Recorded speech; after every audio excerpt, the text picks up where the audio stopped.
About 100 hours, the engine was throttled back with a mainsail double reefed and the furling jib lifting to wind. The cloud cover gave us a pitch black night. 15 miles ahead of us, 15 miles behind us was a hard target on the radar. I had been watching other ships a ways off, going their own way, but this one seemed to be approaching us. We were showing our running lights. The instrument lights were on. My wife and the boys were sleeping below. The target on the radar was paralleling our course inside of 10 miles and 5 miles and closer.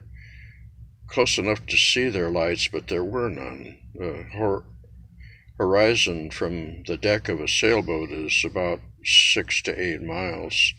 A fast boat or a ship can come from the horizon in 10 to 20 minutes, so if you're not looking, they can be right on top of you before you know that they're there. This was happening pretty fast.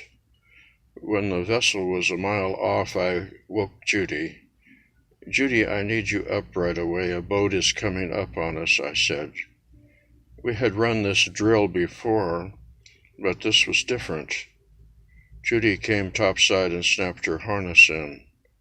"I'm worried about that boat on the radar. It's coming right up on us and it's not showing any lights. I need to go below and get the guns out." I tried to keep my voice calm.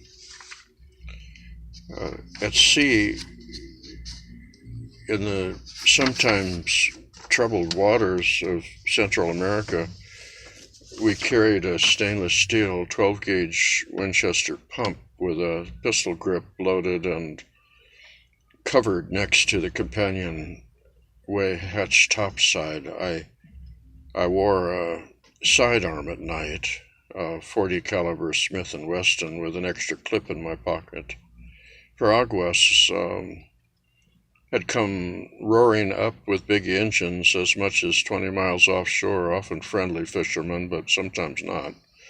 Occasionally, there were more than one boat at a time on opposite sides of our boat, serious types, standing trying to see into the boat. We usually sailed alone. We always smiled and waved and tried to be ready to protect ourselves. We decided before leaving the States that having weapons was the lesser evil. We only had to declare them in 4 countries and to surrender them while in port in Grand Cayman. In 2 of the unnamed ports, officers taking the declaration offered to buy one of the handguns, a .22 Colt. I told them in each case that it was my wife's gun. They nodded and seemed to regard Judy with renewed respect. I went below to get the rifles and ammunition out. We did not have any military weapons, but rifles could reach out a little further, and if needed, to keep someone away. We were about 20 miles off the Honduran coast, off Cabo Patuca, past Coral Ledge, around the bend now, heading west.